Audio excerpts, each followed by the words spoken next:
Hello, ceramic students. Here's your first video lesson. So it's week one. We got to talk about what kind of words we use in ceramics. So you've got a Google form there. I'm going to go over those words with you, and then you can fill that out so that you'll remember them. Then when I'm talking about something and you're talking or hearing it, you'll know what we're talking about.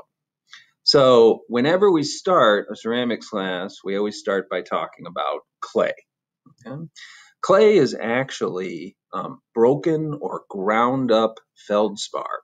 It's a big rock that's been put under pressure or moved by water to create a kind of powder that by itself isn't really good enough to use in a traditional clay building class. So there are two kinds of clays. There's primary clay, and that gets dug up, taken out of the earth. And then there are secondary clays, which are moved by water. Because they get moved by water, the particles bounce into each other and then get smaller and smoother. So each clay, a primary clay and a secondary clay, has properties that make it a good clay to work with depending on what you're trying to do with that clay.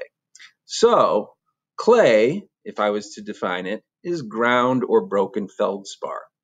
What we get out of the bag to work with, that's actually called a clay body or clay paste. So you could define that as a combination of clays, water, and other materials that change the clay body so that it's better for whatever you're doing with it.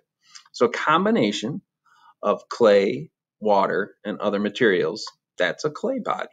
If you're making a brick, you don't need it to be smooth. But if you're working on the potter's wheel, you do need it to be smooth.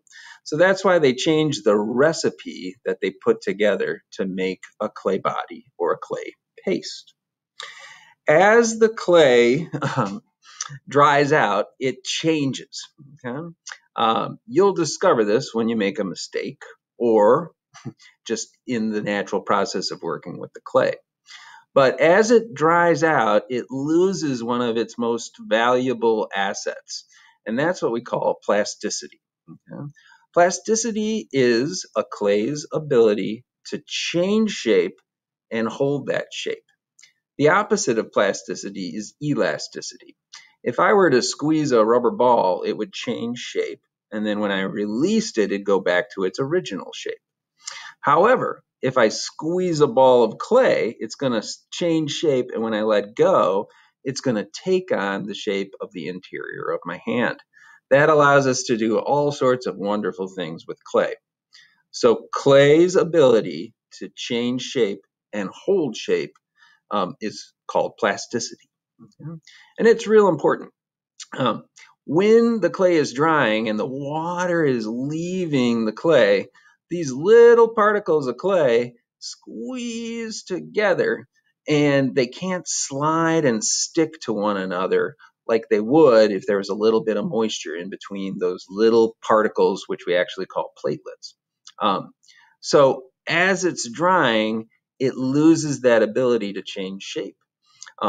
There are a number of stages of drying, but a couple that you'll hear frequently if you're here or in another pottery studio are leather hard, which is clay that won't bend but can still be joined with other pieces of clay. So if I was making a handle, I might bend that handle, let it dry until it's leather hard, and then attach it to the cup so that the minute I attached it, it didn't sag and lose its elegance on there. So leather hard clay is clay that's partially dry, not completely dry, or clay that's dry so it won't bend but can still be joined with other pieces. You use your whatever term you like for that. However, as the clay continues to dry, it gets to a point where it changes color and it feels warm to the touch. It might change color and you grab your piece and you feel it and it feels real cold. That means there's still some moisture in there. But when you grab your piece and it feels warm to the touch, that's what we call bone dry. And when clay is bone dry, it's ready to go in the kiln. If there's any moisture in the piece before we put it in the kiln, that moisture is going to turn to steam and your piece is going to break during the firing process. So it's important that we make sure it's bone dry before it goes in the kiln. So you could say completely dry or warm to the touch. Either one works for me. When clay is bone dry, it's referred to as greenware. So you could say for greenware is bone dry clay. You might go into a pottery studio and see like a cart that says greenware, and that's where you put stuff that you want to go in the kiln. We don't have that cart in here, but you might see it, and we do use that term from time to time. Slip. Slip is a mixture of clay and water. And just like I was talking about that moisture in the clay, and when it leaves, we lose plasticity. If you keep adding moisture to clay or water to clay, it gets soupy and real sticky at first, and then it becomes basically a liquid. That's because there's more water and the platelets or the little particles start floating apart from one another. When we use slip to combine two pieces, one reason why we combine clay with water to bind two pieces together is so that it doesn't run down the side of your piece. The water is really doing the work to combine the two pieces. It's softening up the clay so it wants to stick to the other piece of clay. But again, go back to that handle idea. If I paint water onto the side of my cup and then I go to put my handle on there, the water is already run down the side of my cup before I add the handle. So the slip stays in place and really softens up that area so that your handle sticks to the side of your cup. Firing. I've used the term twice now. Firing is basically heating the clay to the point where there is no water left on the molecular level. So what happens is that during that process of heating it up, and it's over 1,000 degrees, and in our case, over 2,000 degrees that we heat the clay to do that.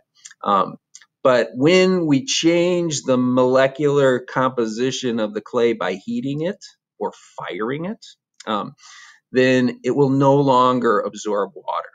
So clay that we don't fire, we can throw in a bucket of water and recycle it, use it over and over and over again. But once that piece goes into the kiln and gets heated, it won't break down in water anymore, which is also a real magic part about clay because we can make tools out of it. When people discovered that, many millennia ago. So to define firing in short term, you might want to say changing clay to ceramics, which is where the name of the course comes. You could also write down vitrification, which is to make something glass-like, or heating clay to the point where there is no water at the molecular level. Where do we do that? We do that in a kiln. And a kiln is a special oven capable of really high temperatures. Okay? Pronounce the N, don't pronounce the N, doesn't matter to me. We have a couple of different terms there describing the kinds of firing that we do. And I want to talk about those in class. But for the sake of you writing down definitions, we'll start with high fire. High fire would be any firing over cone, like ice cream cone, O1 or O or 1.